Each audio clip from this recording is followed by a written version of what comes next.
So populism takes different forms in different nations, and I thought I might address populism in Britain. And you'll forgive me, please, if I start with some semantics, which I know are boring, but I think it's important that we're on the same page. Everyone agrees that populism exists, but there is not consensus on what it is exactly. When I debated Nancy Pelosi recently at the Oxford Union, she managed to present the cliched version of populism, conflating it with demagoguery and ethno-nationalism. The English political elite are not much better. Alistair Campbell, famous, of course, not just for being a lovely bloke, but also for his unwavering commitment to the pursuit of truth, called populism a virus. His trusted sidekick, closeted hard-left Labour supporter, Rory Stewart, regularly conflates populism with authoritarianism, polarization, and toxicity. But perhaps these two are opposed to populism because they are the Anton Deck of Westminster metropolitan elitism. They are about as in touch with the concerns of ordinary people as Jeremy Corbyn is now in touch with the leadership of Hamas.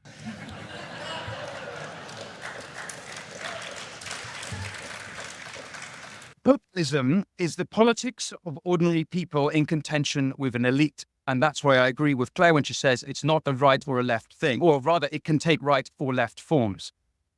Two-tier rule, in contrast, whilst we all agree what it is, that different groups are treated differently by the police, judiciary, and legal system, there is no consensus that it exists. Prime Minister Starmer says, quote, "There is no two-tier policing. It's a non-issue."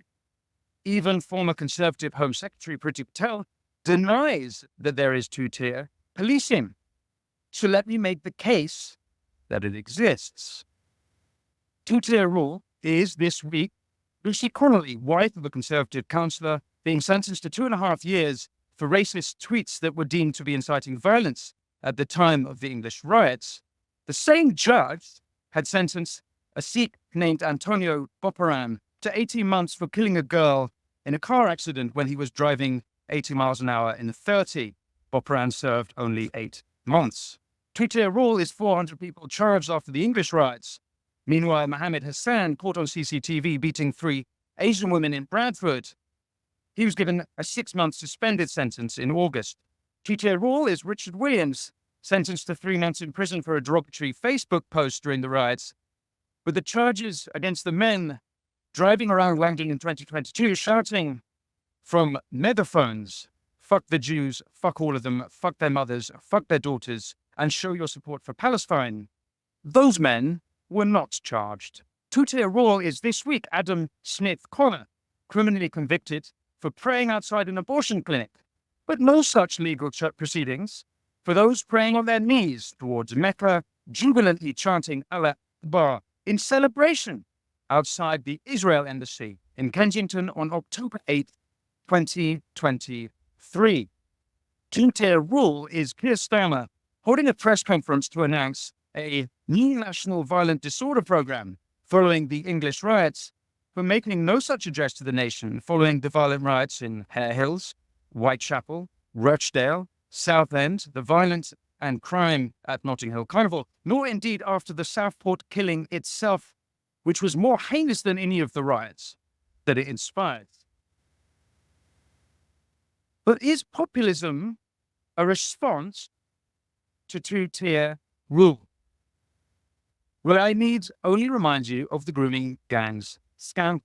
Thousands of girls and children sexually exploited decade after decade, up and down the country, from Telford to Bristol, Oxford to Rochdale, Birmingham to Huddersfield, specifically targeted because they were Kaffir.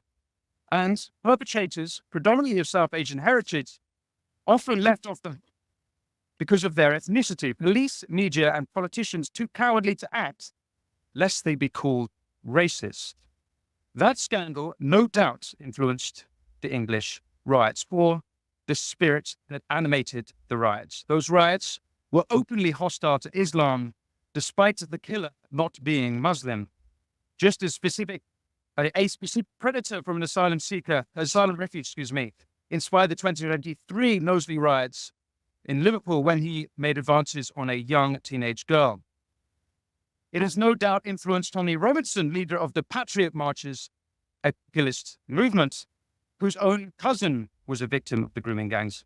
Farage himself, leader of Reform UK, has campaigned on the issue as well. There's no surer way to ignite the anger of men than attacking their daughters.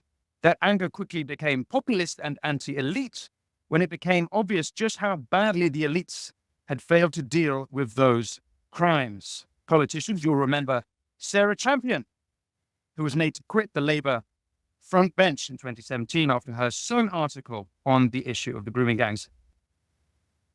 Two-tier rule is not the only cause behind populism. There are many, and in each country it is different.